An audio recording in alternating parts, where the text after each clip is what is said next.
Okay, good evening, everyone. Hope everyone's doing well and you have your cup of Soorj ready for tonight's event. We're so excited to have you join us tonight. So I'm going to do a quick welcome. I'm Yaranui Barsegian, Student Equity and Achievement Program Manager. And I want to welcome you all to our first event of our 2021 Armenian Genocide Commemoration Programming. Tonight's event is titled Resiliency and a Cup of Soorj. And this year, the committee selected the theme of Resiliency After Genocide, Healing Through Community. I just want to point out that if you visit the Cultural Diversity website, you can access information about all of the forthcoming events. The committee has worked hard to put together a broad range of offerings scheduled to take place this week through Thursday, as well as next week, Monday through Thursday. So there's a lot to look forward to. We begin today with an event that celebrates the Armenian community through the sharing of stories. Everyone is welcome to share in this space and exchange personal stories and anecdotes of culture, identity, resiliency as it relates to the Armenian experience. Tonight's event will be co-facilitated by two amazing individuals, Araxia Karapetyan and Christine Almadian. Thank you both for willing to do this for us. I just want to point a couple of logistical things before we get started. So one, please sign in on the link provided to you in our chat. There's going to be a link. We'll update the link as well throughout the event. So everyone make sure to get a chance to sign in. And if you'd like to share a story in the chat, you can direct message Kevin, who is under question/stories. So if you're interested in sharing any stories, just go ahead and let question/stories know in our chat. So without further ado, I'd like to pass it over to Araxia and Christine to begin the event. Hello, everyone. Welcome. Happy to have you with us and really excited to be involved and participating in this event. I have a confession right off the bat. I don't drink Soorj. I'm a horrible coffee drinker. Most of my coffee is half and half with a splash of coffee. So I hope that doesn't disqualify me from tonight's event. But otherwise, I'm really excited to be here and really nice to meet all of you. And I'm looking forward to this evening with Christine. Okay, hi everybody, I'm Christine Almadian. I'm a student at GCC. I'm the secretary of the Armenian Student Association. I'm also a political science student. To go off of what Araxia said, I am an avid coffee drinker, but I had too much coffee today, so I'm gonna have water with me instead. But again, thank you very much, everybody, for being here. Events like this are very important in preserving our history and continuing to uphold the conversations about our culture and our people and sharing those stories with groups of people like this. And before we begin, I just wanted to take a moment and present a land acknowledgement. Basically, what I'm going to say is every community owes its existence and vitality to generations from around the world who contributed their hopes, dreams, and energy to make the history that led to this moment. Some were brought here against our will, some were drawn to leave their distant homes in hopes for a better life, and some have lived on this land for more generations than can be counted. Truth and acknowledgement are critical to building mutual respect and connecting across all barriers of heritage and differences. We begin this effort to acknowledge what has been buried by honoring this truth. Just so we know, we're currently occupying the ancestral lands of the Tongva people, the Native American Tongva people. And in our work to promote social justice and education, we must always consider the many legacies of violence, displacement, migration, and settlements that brought us here today. I just wanted us all to take a moment to acknowledge that really quickly. And I want to pass it on to Araxia for the introduction to the theme of resiliency and how the event is going to be structured. All right, so we'll begin by talking about resiliency and the importance of storytelling, and that will carry us into some speakers who have volunteered to share some of their stories. And then once we get through the volunteers, then we will take anyone else who is inspired or feeling passionate enough to share something in their own life or just an experience that they've had, or if you have questions, that'll be the time to acknowledge those questions. So the theme of resiliency, when I think of that word resilient, I think of so many different groups of people throughout history who've gone through so much and they have struggled and they have survived. being Armenian, I think of my people. As an Armenian, that word perfectly describes what we have gone through and continue to go through with the most recent attacks on Armenia just a few months ago. Resiliency, strength, survival, the ability to create and contribute back into society, to not give up, to fight and to survive. That is what being an Armenian means to me. Being a journalist and being able to tell these stories, I didn't realize just how powerful of a voice I had until about the end of September, when Armenia was attacked by Azerbaijan. That is when I once again went into my focus work mode, and I realized what an important tool I had, and an opportunity I had, a platform I had, and a voice I had to tell the truth of what was going on, the voice of the voiceless. And feeling the anxiety and the confusion and moments of helplessness and frustration, up until I started to really focus and do the work, I didn't feel better. I didn't feel like I was giving something back, and I didn't feel like I had the ability to really share these important stories. Now, I found that most people don't have the knowledge or the interest, perhaps even, to go back in history and to take a look at what has transpired and why we are where we are today. So for me, and to try to appeal to a much wider audience than obviously the Armenian American community, who already knows what's going on, I had to find stories that were of human interest. Everyone can relate to a story of a father burying his son. Everyone can relate feeling displaced or feeling like you've lost everything. Those human elements, those human stories are what people were able to grasp and understand. So I began to dig and seek those types of stories. There were so many Armenian Americans from the United States who were traveling and going back to Armenia and Artsakh to help with the situation there, whether it be nurses or doctors or just people who wanted to do good. And those are the people's stories I chose to tell. And that is when I had a response from the bigger audience, from the outside world, where people started to really take an interest and to take note and to share these stories and to really try to understand what was happening. Putting pieces together for the commemoration of the 106th anniversary, which is coming up on Saturday, I have been, as ever I do every year, just become very much entrenched in all of the history of the genocide and the old pictures and the videos, and it really does take a toll on me. At the same time, it's also really inspiring, because here I am looking at these images of these children who were left orphans. And there was a moment just last week on television where I did a piece on the genocide, and the last image was a close-up of a child's face. And at that moment, I just realized, wow, 106 years have gone by, and here I'm sitting in Los Angeles telling that child's story on television for all the people to hear and see, carrying on that story and passing on the story and the history of what happened. And it was a feeling of empowerment, and it felt really rewarding, and it felt really good. So it is in the darkest times, in the darkest hours, where we're able to focus and find the light and be the light ourselves, where I think we're really able to be resilient and we're able to carry on. This is a story that, no matter how many years go by, no matter how many hundreds of years, it is a story that will always be told, but it is our responsibility as a society to tell the stories and to remember the past. And so I think this theme is something we can all relate to. It doesn't have to be just an Armenian American or an Armenian or someone who is a grandchild of a genocide survivor. This theme carries on in everyday life. And so I'm going to leave it at that. And Christine, if you have something to add, please feel free to do so. And then we can move on to our first speaker who has expressed interest in speaking, and that's Tanya. Mm-hmm. Again, thank you, Araxia, for sharing that. When Araxia was speaking about her experience, it really kind of opened up my mind and my thoughts regarding my own.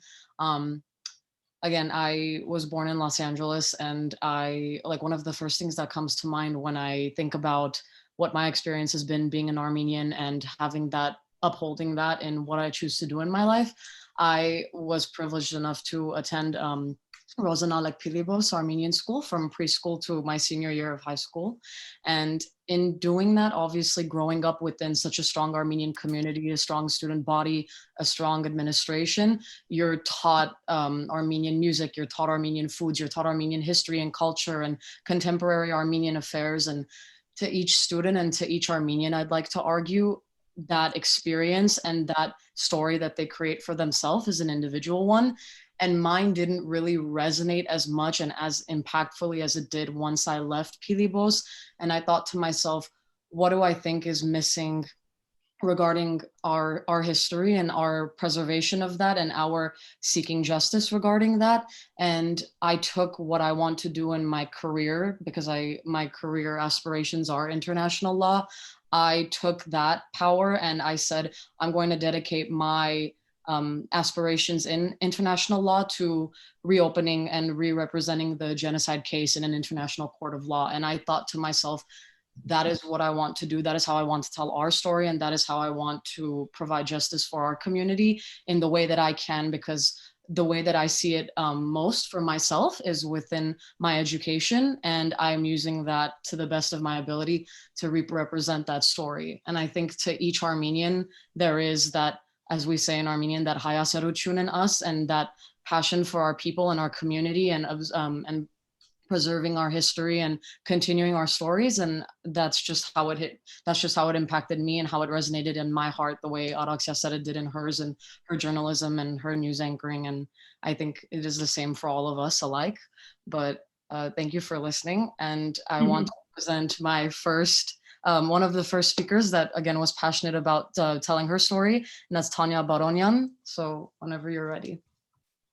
Hi, everyone. Thank you for being here, and thank you for hearing this all out. So when I initially saw that there's the opportunity to speak today, and I volunteered to do so, I was very nervous because I don't necessarily have like a singular story to tell. Initially I was like, what kind of a hand-me-down genocide story would I be able to tell that would symbolize resilience? But the truth is that I have very few stories from my grandparents that were handed down, a few meaning one. And so as Christine was talking, and she said that she went to Pilibos, I actually went to Pilibos as well from K through 12. And so I started to, put some pieces together, and everyone's image of resiliency differs based on their own experiences. They're personal and they're inherited, right? And so when I think of why I would even describe myself as resilient, it would have to be because of what I've bared witness of my own parents, right? Their resiliency as immigrants coming here and trying to carve out this life for themselves. And then at the same time, create this Armenian family that's going to, carry this torch and continue this legacy of what it means to be Armenian in the diaspora. And as Christine was speaking so passionately about her wanting to bring justice via law, right, to the atrocities that we've bared, I couldn't help but think of my contribution, maybe like my ability to pass on this inherited resiliency to my own children who also go to Armenian school. And how this year they've been so tested with their own strength and braveness by having to be, snatched out of their daily classroom life and then needing to adapt to this online world and then transitioning back into face-to-face that doesn't look like the way face-to-face did when they initially were in school. And I just can't help but believe that their presence at the Armenian school, what they're learning every single day, this week in particular, about what their ancestors endured is in so many ways like the future of resiliency, like our children growing up and being able to speak to the past and to carry our legacy forward, and then them providing the same for their own children and generations to come is going to be the greatest justice that we can provide as diaspora Armenians. And so I'd like to leave it there.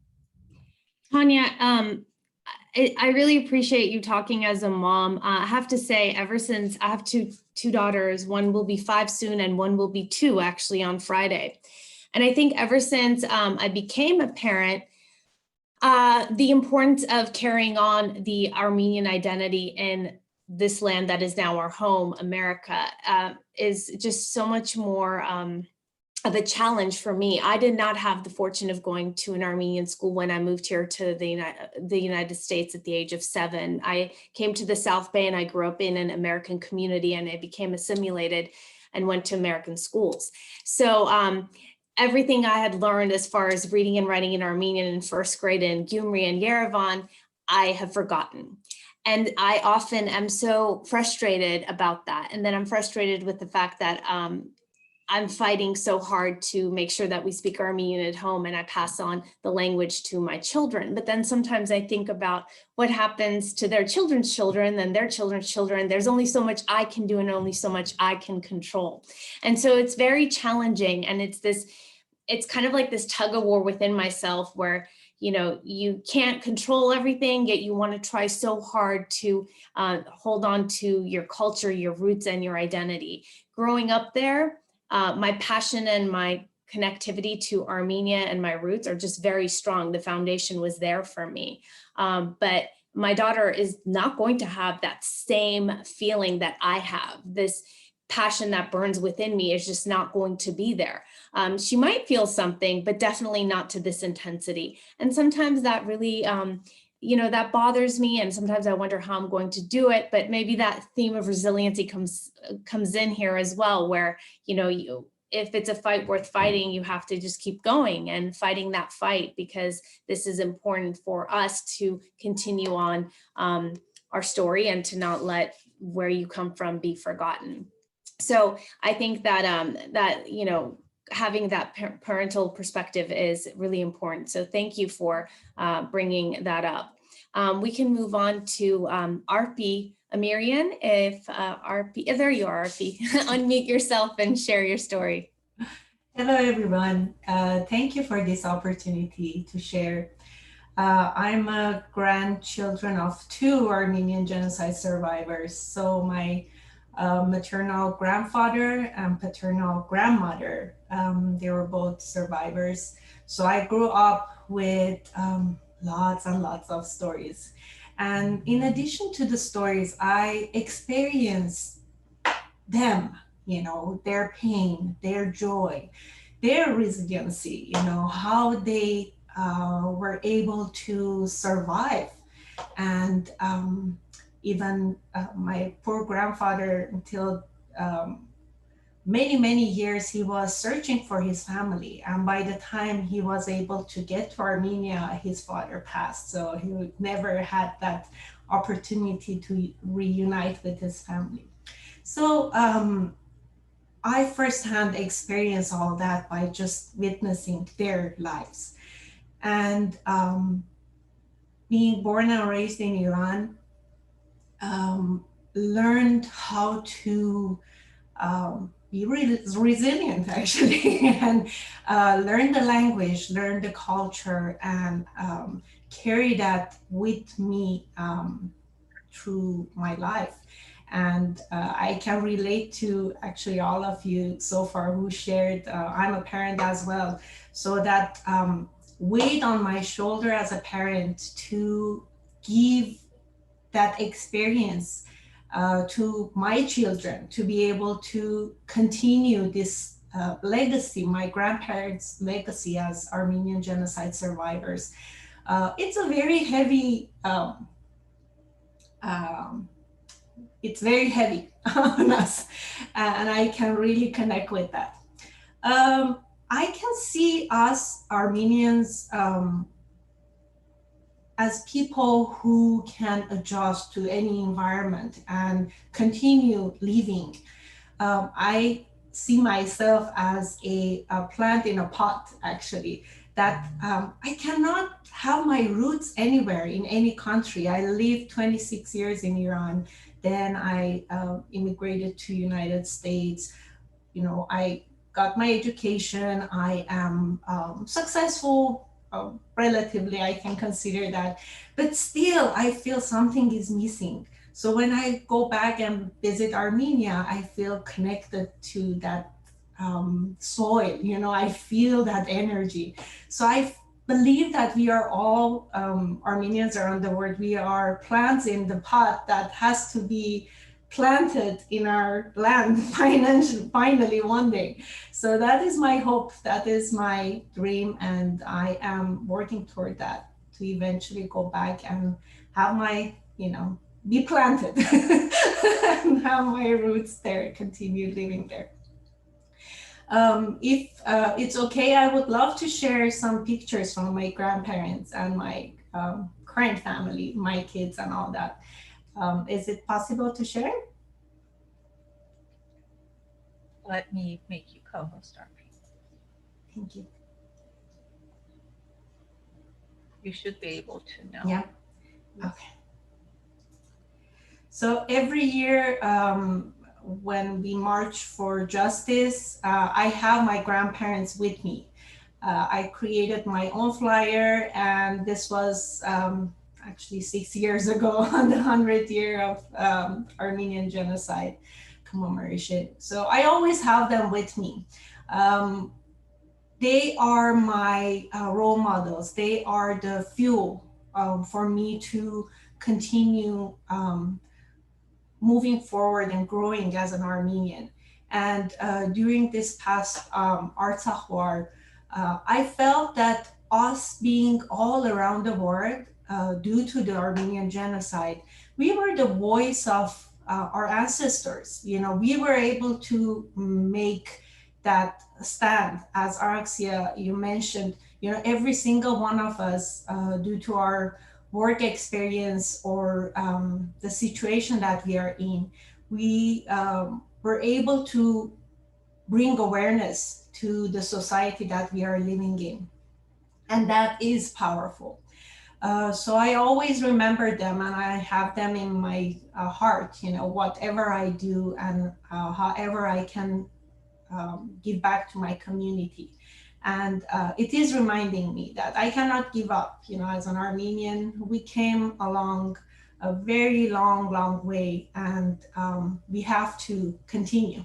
This is my current immediate family, my 2 children, mom, father, sister, so we are still standing, and going to move forward. And hopefully get the justice that we all deserve. Thank you for letting me to share. I will stop here and give the floor to others to share. Well, thank you so much, RP, for sharing. It really touched my heart when you talked about, you compared your Armenianness to being a plant with its roots, and you feel like there's nowhere other than Armenia where you feel in place. And I thought about my experience the first time I was able to visit Armenia. I was a junior in high school, and our school would take the junior class to Armenia on a trip. And when we were flying on the plane from Russia to Armenia, and I looked outside the window and I saw Ararat, I started weeping, and everyone was looking at me like, why is she crying? And it was like I hadn't been home I was 17 years old when I went. I felt like I hadn't been home in 17 years. And when I finally saw it, I just felt so in place. And the entire time on that trip, I just felt so comfortable and so just homey. Like, it was a homesickness that I couldn't describe. And I still, to this day, it's hard for me to put into words what that feels like. But I know that when I speak to other Armenians and people in this community, they understand more of what I'm saying when I say that. But that's exactly what I felt. Yeah. Recently, I visited Armenia, and there is a road from Sevan to Yerevan that on a corner you see Mount Ararat. And I tried to sing Ais Kamotem by Skarotem Mosisin, and I couldn't, I got so emotional because I was really seeing the Mosisars, and it was very emotional for us. So I can relate to that as well. Thank you. Thank you for sharing your photos and your story. So we're going to go on to the third person that had volunteered to share, Rita Zobayan. If you want, the floor is yours. Thank you, and thanks everyone for being here. When I was asked if I would share at this event, I really thought about what I could share. And I decided that I would share the story of my maternal grandmother, who was 3 years old when the genocide happened, because it is in so many ways an incredible story. And what happened with her and the resilience that she had to show, I think then manifested itself to my mom and the difficulties that she faced, and then subsequently from that to myself and my sisters. I'm going to share screen as well. I don't have as many pictures as RP, but I do want to share a picture of my Nana, as we called her. And so I'm assuming hopefully you can see her here. So this is my Nana. This is myself from quite a while ago. And she was 3 years old when the genocide happened, and she was born in one of the 6 villages of Musadah, which was an area in Turkey bordering Syria at the time, and her family were farmers in that area, and this is close to the Mediterranean Sea. So on the eve of World War I, when the fighting broke out, the villages in that area, which is called Musadag in Turkish, Musaler in Armenian, and Jabal Musa in Arabic, all of which means the Mountain of Moses, they decided that they would fight. They scaled the mountain and they were able to hold off the Turkish forces for 53 days. My great-grandfather was one of the martyrs who died on that mountain. And they subsequently, the villagers there were rescued by the French. So my grandmother at age 3 had lost her father. She had her mom still and her younger brother and her younger sister, and they were taken by the French to Port Said in Egypt. And they lived there for 4 years in a refugee camp under, dire circumstances, as you can imagine. And she was there with AGBU, the Armenian General Benevolent Union, were able to get some schooling. And then World War I ends. The French liberated the lands, and they basically said, everyone, hey, you can go home. You can go back to Musadah. So then they opted to do that. So in around 1919, they went back through Lebanon to Musadah and rebuilt a new life all over again in the village where they were from. And so she lived there at that time. She was married at a young age, at age 17, to another person from that village who had been orphaned. And so at a very young age, she was married, somewhat against her will, to tell the truth there. And she was sent back then at that point to Beirut because her husband had joined the French army. That was the only way that he could make a living. And so because he had joined the army, she, at this very young age, had to go wherever her husband was sent for work. And that meant that she moved first to a village called Hama in Syria when she had had 4 kids already at that time. And then they moved later to Damascus in Syria. And so she had to start again at that point. And by 1939, with the eve of World War II, the French had given over that area Musadah to the Turkish.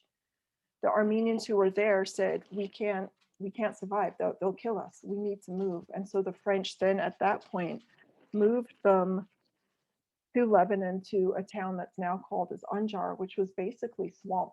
I mean, it was marshland. Many people died of typhoid, malaria. They were living in tents. And so World War II had broken out at this point, and they were left to build Anjar with whatever they could. So in that backdrop of having survived World War I, having survived the genocide, being married off at an early age, having many kids, having to move around from town to town without any support system. Of course, at that point, there's no electricity, barely. There's certainly no way to communicate or keep in touch with people unless there's letters that may or may not get there. My grandmother had to restart over and over again. At that point, she moved again to another town called Rayek. And it was at that point that she got word that her younger brother was gravely ill with an illness.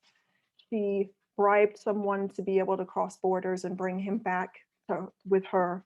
And he died very shortly after, and her mother had already died. So it was within this story then that her husband also passed away.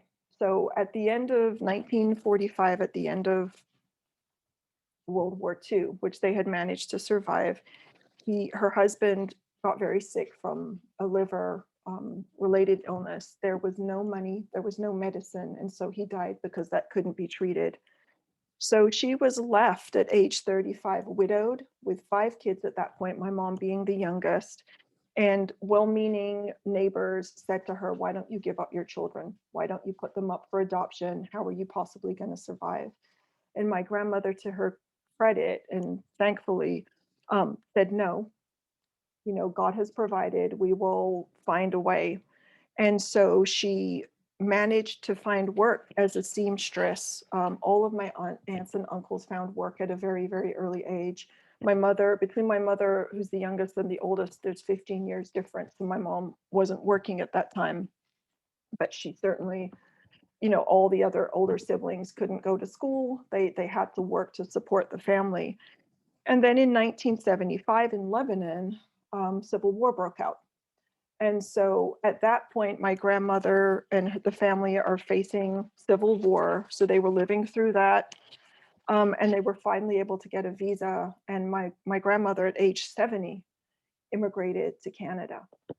And so when I think about resilience, I think about everything that my grandmother had gone through to survive World War I, to survive the genocide with the loss of a father and subsequently later the loss of her brother due to illness, to survive a refugee camp, to make it through World War II, to move time and time again with no community and no support system in place, to be widowed at age 35 with 5 kids, to somehow manage to survive through all of that, to then face a civil war. And, at one point, one of my uncles had been kidnapped by one of the warring factions and held for ransom, and luckily was released. And then to immigrate to an entire new country at age 70. I can't, if there is a definition of resilience, it is my grandmother. And I think these stories, so often we talk about intergenerational trauma, as we should, whether it's the genocide, whether it is the Holocaust or slavery or being displaced from your lands. That is an important discussion to have, but right alongside with it is that idea of resilience, that idea of being a survivor, of looking at everything that life throws at you and somehow managing to get through all of that. And my grandmother wasn't a bitter person. She certainly didn't talk about these events willingly. It was a difficult process for her to bring this up at all. But in her day-to-day life, in every encounter that we had, she was loving and warm and just wasn't beaten down, I guess, in what life had thrown at her. And I think that really resonated with my mom, who then, when the civil war broke out in Lebanon, she also immigrated, but we immigrated to England and then we later immigrated to the States. My mom had to learn English in adult school, had to learn how to adapt to life in London where we lived for 13 years, life over here.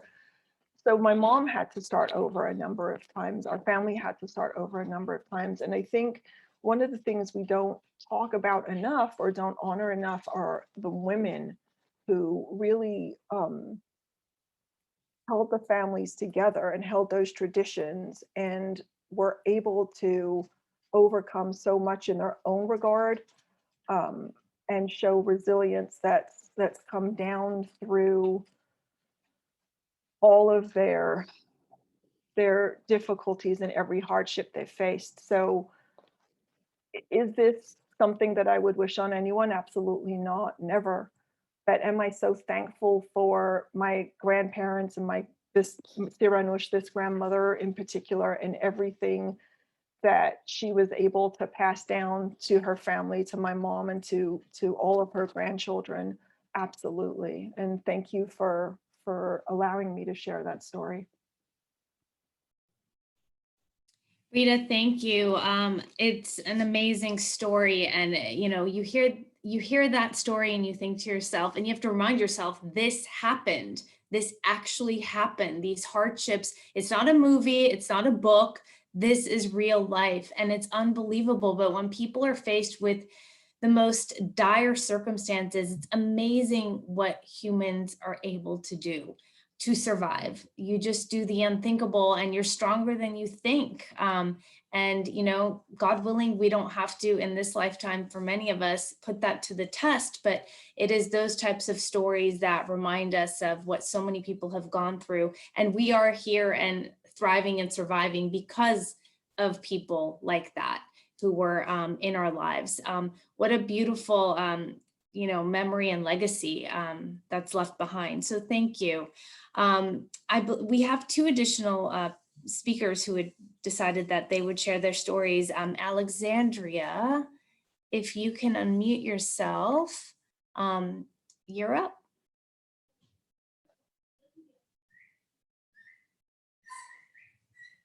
Alexandria McGowan.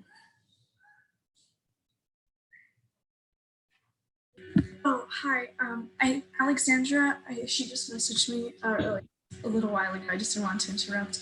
She notified me that she had to go. There was some sort of family emergency that she had to attend. I'm very sorry if this is like an inconvenience. It's okay. Your name was listed here as well, Anna. Did you want to take the opportunity to speak? Yeah, I just don't want to step on anybody. She's like, No, you're up.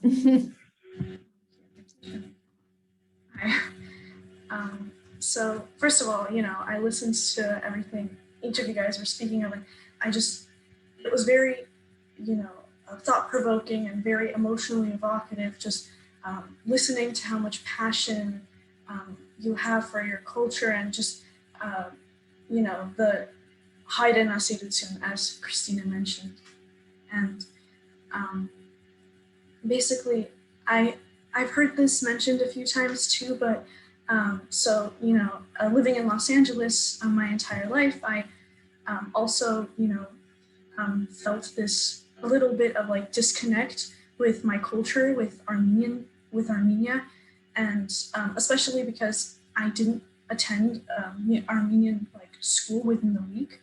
My parents were privileged. I was privileged enough to be able to attend an Armenian school over the weekend, and but I remember throughout the entire time I would always complain, why do I have to go? It's extra work, all this stuff. And my parents would constantly tell me no, this is important, understanding your culture and becoming connected with it. And so after graduating, I came back and started volunteering there. And it was around that time that I started to recognize what a privilege it really is to be educated about your culture and,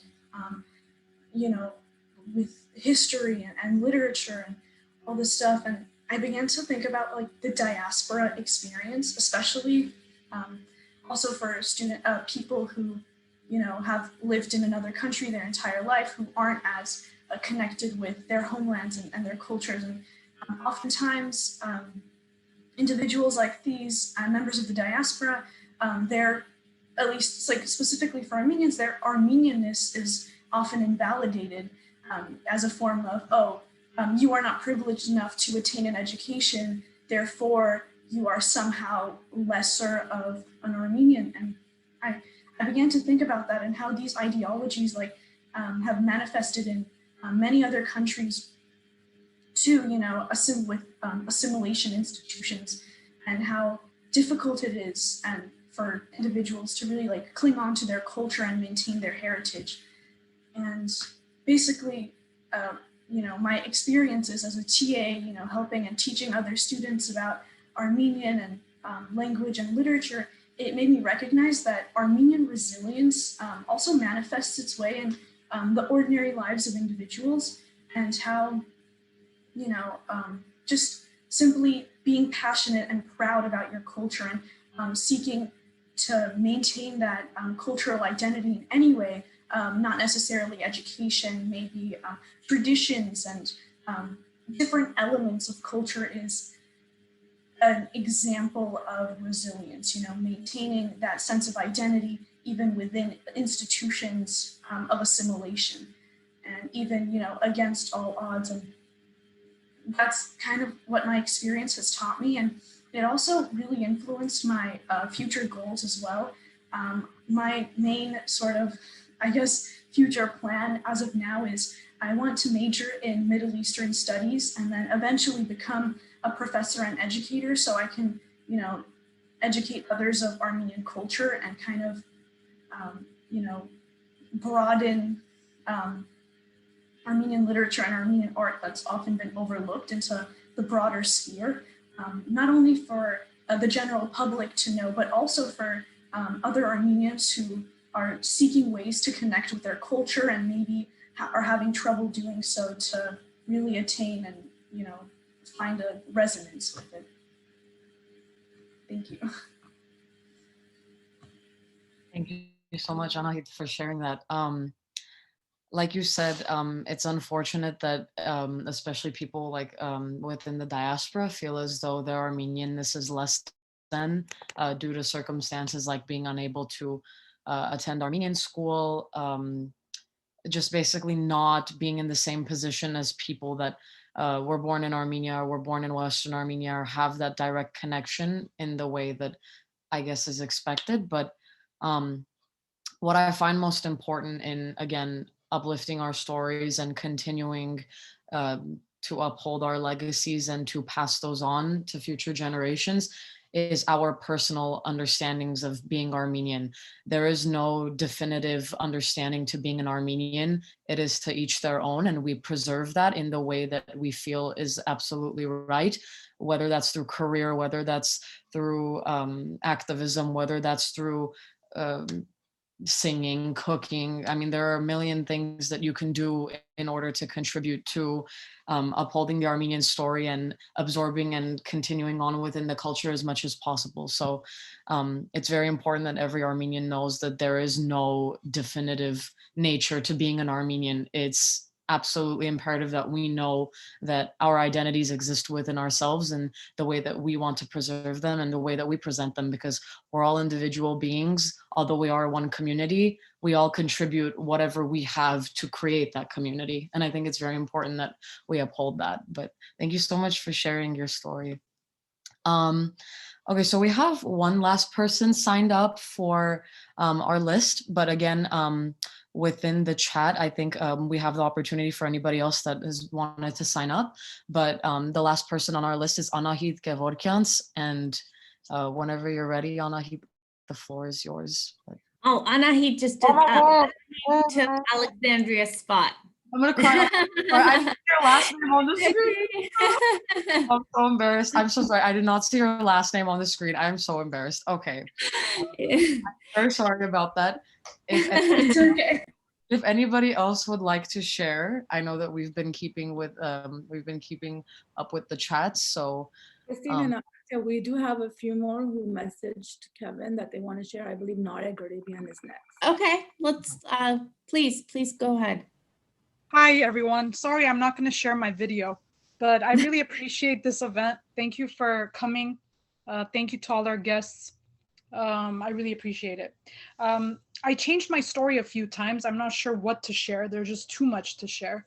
So speaking of resiliency, I'll just talk about one event that happened in 2016. 2016 marked the 101 anniversary of the Armenian Genocide. And in San Diego, California, I was able to do or participate in a family reunion. So if I could go back a little bit, my maternal great grandfather ended up in Greece after the genocide and eventually made it to Soviet Armenia from the region of Zeytun, Turkey, or Western Armenia as we call it. And so basically what happened, their last name is Boyamyan, and there's only a few Boyamyans. That last name isn't very popular. And so if you're named Boyamyan, then you tend to be in the same family and have the same roots. So before the reunion in 2016, one of my other relatives, so basically what happened because of the genocide, our Boyamyan family separated. Part of the family went to Soviet Armenia in the 40s when a lot of people repatriated to Armenia, Soviet Armenia. And my other half of the Boyamyan family landed in Lebanon. So our family was sort of split into two. But about a year before the reunion, one of my mom's cousins somehow connected to the Boyamyans on the East Coast. We're on the West Coast. So it happened where East Coast Boyamyans and West Coast Boyamyans, I'm on the West Coast, connected in this reunion. So in 2016, we invited, thanks to social media and email, we invited, I'm not sure exactly the number of people that were there, I think, but it was more than 30 people. We invited both sides of the family to meet each other for the first time in San Diego, California. So I thought this would be the best story to share because it really touches on that resiliency theme. How 101 years later, we can meet up and share our stories and reconnect. Albeit not in Armenia, but in what we could manage. So I thought I'd share that story. There's a lot more I can say, but I think I'll stop there. Thank you so much.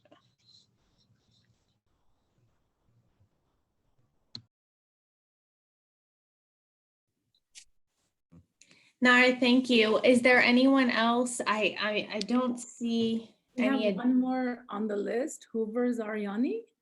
And Oh. then I think, Christine, you can close it out with your story Okay. since we're approaching the 7 p.m. Is that okay? Mm-hmm. We have 11 minutes. I wanted to add that I have the privilege of being Professor Zariani's student at the moment, so happy sharing. And likewise, I have the privilege of having Christine in class. Thank you all for being here. I just wanted to make like two quick comments. One, I really want to thank the non-Armenians who are here, because as Armenians, we all have these stories within our families handed down, but I think often we're reluctant to share it. So I really love that we're sharing it in a public setting so that they hopefully are acknowledged and continued. I'm totally jealous of Nare and Rita because they had so much detail to their stories. Unfortunately, mine doesn't have that much detail because my grandparents, my mom's mom, maternal grandmother, never wanted to talk about it. I only heard her in her 87 years of life talk about it once because I think Rita mentioned it was very painful.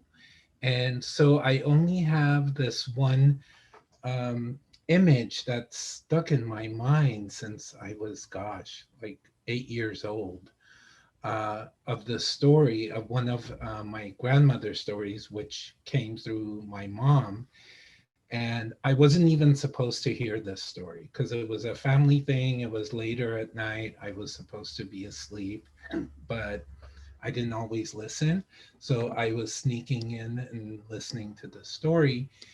And that being of my grandmother had 9 children, and my grandparents lived in Turkey actually when the genocide actually happened. So what my grandfather did was put all the children that were at that time born, not all 8 or 9 were born. My mom was one of the youngest. So she wasn't born yet. She was born about 10 years later. No, like 4 years later. But he put them on a wagon because he felt like something was happening, war was coming. He didn't know genocide was going to happen, and sent them to Iran from Turkey, which is the bordering country. But it was a very treacherous trip because you have to go through mountains. And my grandmother described this through my mother, that the trip, they hit a particular patch of the road where, it's a dirt road, so it's expected that it's bumpy. But this particular patch of road was extremely bumpy, and the children were crying who were being carried. And no one knew why it was so bumpy, and because it was middle of the night, no moon, just clouds.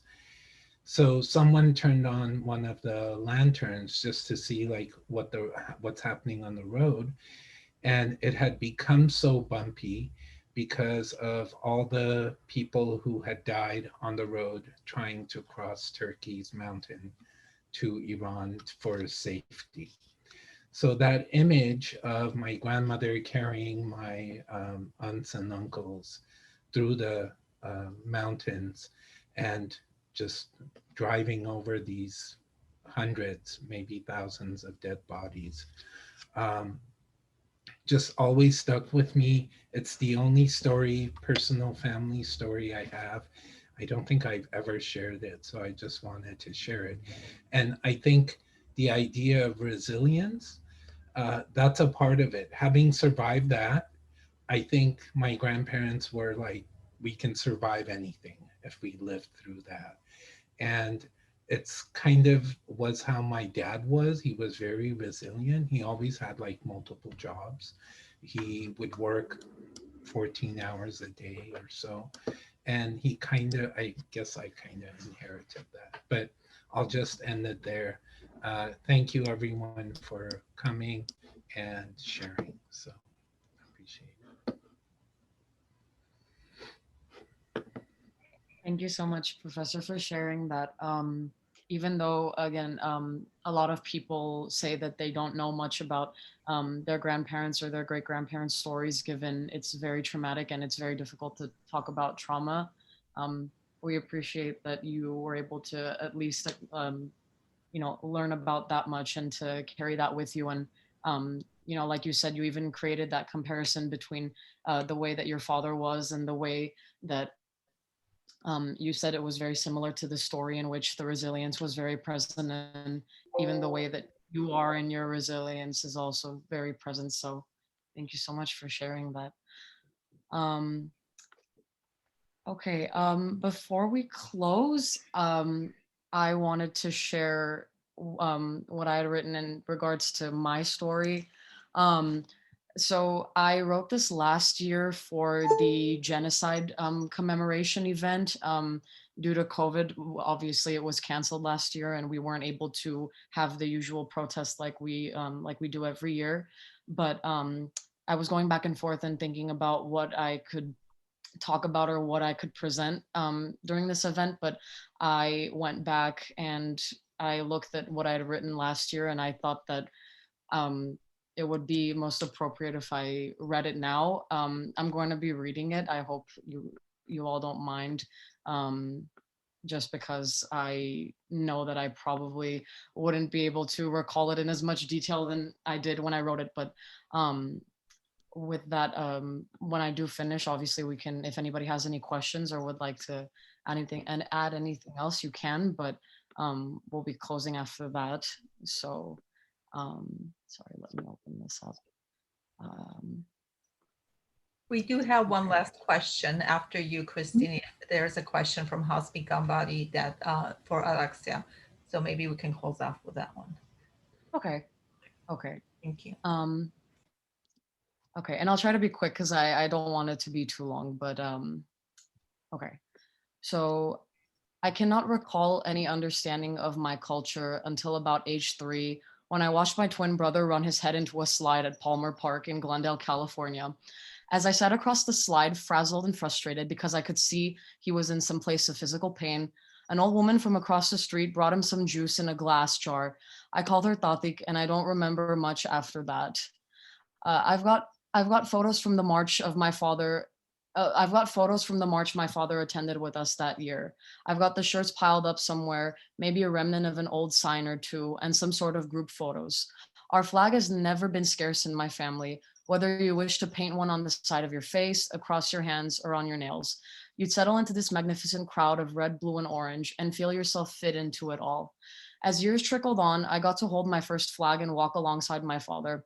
I was 7 years old, tromping across the streets of Hollywood, California, glued to his side, but flag as high as I could get it. I wanted everyone to see just how proud I was to belong here. Belong here, yes. As an Armenian child, I was like every other in this group. They were all here for something. They all seemed pretty frustrated. I'd see many older people on their wheelchairs holding signs too.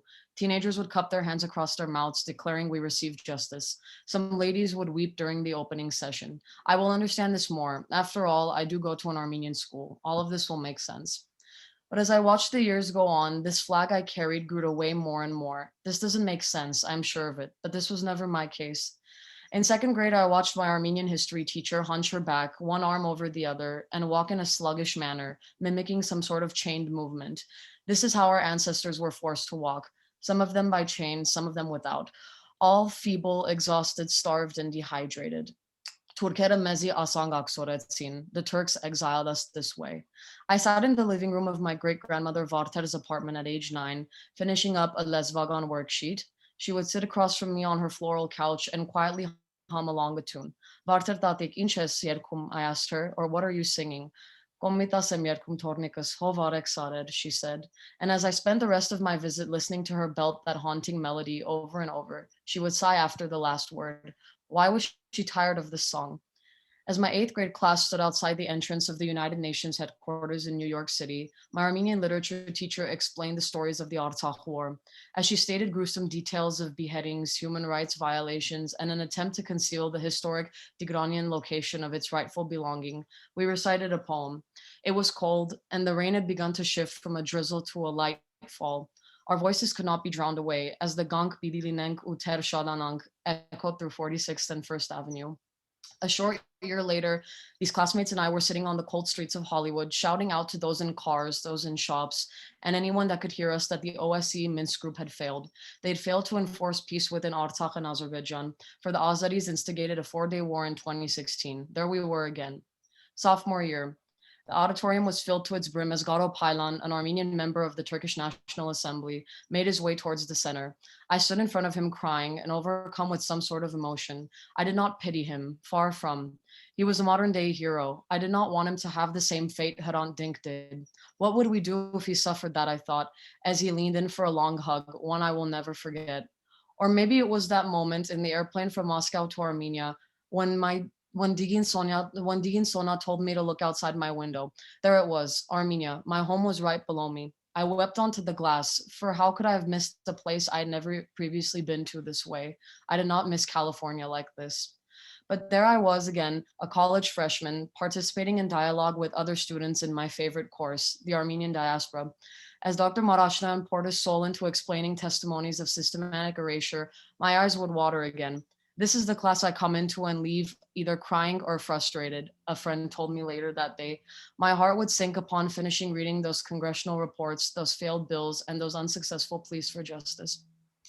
The Armenian Genocide exists as one of the most atrocious crimes of the 20th century. It is amongst one of the only genocides of the 20th century in which the nation decimated against is plagued with massive campaigns of active denial, supported by the very state and governments guilty of its crime. Our people have been slapped in the face with those campaigns of denial, a continuous source of suffering. Any evil, misconduct, or vile action without acknowledgement and acceptance is a jab further into our bleeding wound.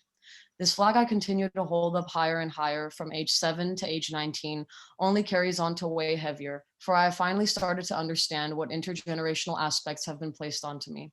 But I choose to continue through. The Armenian generations have successfully pushed the agenda of our recognition and demand for reparations forward. And no matter the changes we continue to make within and amongst the homeland and the diaspora, no Armenian must forget how dire justice is. Justice and reparations are crucial to our progress as a people, not mere preservation. No Armenian exists without the passionate fire in their soul, my grandpa would tell me. And even if they feel it is dimming, they just need that kickstart again. So let them say assimilation is inevitable, but let the entire world know that the dichotomy between the Armenian spirit and being is not. And thank you, everyone. Sorry. Thank you everyone for listening. I know that we had one more question, I believe, but. Yeah, I can read out the question. It's for Araxia. Dear Araxia, thanks for all you do for bringing awareness to Armenian genocide and the recent Artsakh war. Your station was the only one of the few that covered about it, and we appreciate it very much. What is your take on the media being silent, covering the war and about all violence against humanity during the war, torture of our POWs, and the fact that there are more than 200 of our heroes still in captivity, and there's no coverage about it anywhere. People in nearby villages are in constant fear, too afraid of another genocide. Well, I can only speak to my local television here in Los Angeles, because this is local news. As far as why this is not getting coverage internationally or nationally, it's a very different game. But local news is something where you have to localize these stories. So in the beginning, when the attack occurred and the war broke out, and there were all those people out there protesting and blocking freeways, that got attention, and we had to cover it because traffic was stopped and there were hundreds and thousands of people protesting. So it became a local story. And since we have a large Armenian community here, it was something that mattered to this community. So we were able to cover that story. We also were able to cover that story because I kept pushing to cover it and trying to find creative ways to cover it without being just constantly talking about just the war itself, because otherwise I was going to get pushback, not because people at my place don't want to cover it. It's just because it's, again, something they don't really quite understand. And you have the Azerbaijani consulate pushing their people to be interviewed because there are two sides to a story. And as a journalist, you're taught there are two sides to a story. And so it was just a topic that was hard for a local news station to be able to do. As far as why it's not getting coverage now, well, because now the local community here isn't really making noise. There was actually a protest just last Thursday in front of the Azeri consulate for the release of POWs, and it was organized, but very few people showed up. And I fought hard to get a camera down there, and we got a camera down there when we covered it, but they left. They didn't stay very long because there wasn't much to show. And so it is our job as a community, if we want something to be spoken about and talked about, and it's important for you, then you have to make noise and you have to do things like we did months ago in order to get the media's attention. Otherwise, no one is going to just randomly start talking about prisoners of war on the other side of the world, which has no connection here to the community directly itself. I mean, that may sound harsh, but that's the truth, and that's how local news works. So the example I just gave about last Thursday is a great example of how if you want that story told, then you have to do your part, whether it's talking about it in social media, rallying people to get to the protest so you have a huge crowd, so you make all the noise, so then local media has no choice but to show up to cover it. That did not occur on Thursday, but thankfully we still got a little something on the air. It doesn't justify or do justice to the story, unfortunately, but that's how it is. National, international news is a completely different beast. So it's challenging to talk about a topic that's thousands of miles away in a local setting. But, this goes back to why it's important to have representation in all aspects of every field.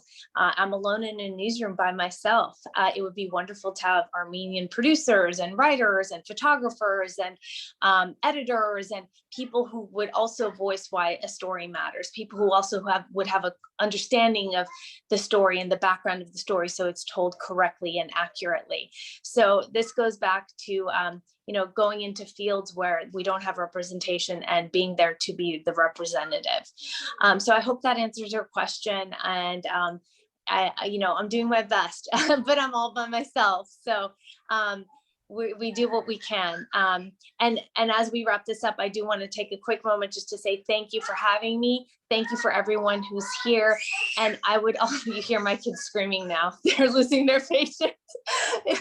And I would also like to say thank you to, and underscore the fact that we have many non-Armenians here present and how important that is, because we're all one human race, and to see everyone's perspective and where each race comes from and why certain cultures are the way they are, I think is so important for us to have a better understanding of one another. And that is the only way that we are going to succeed as one society.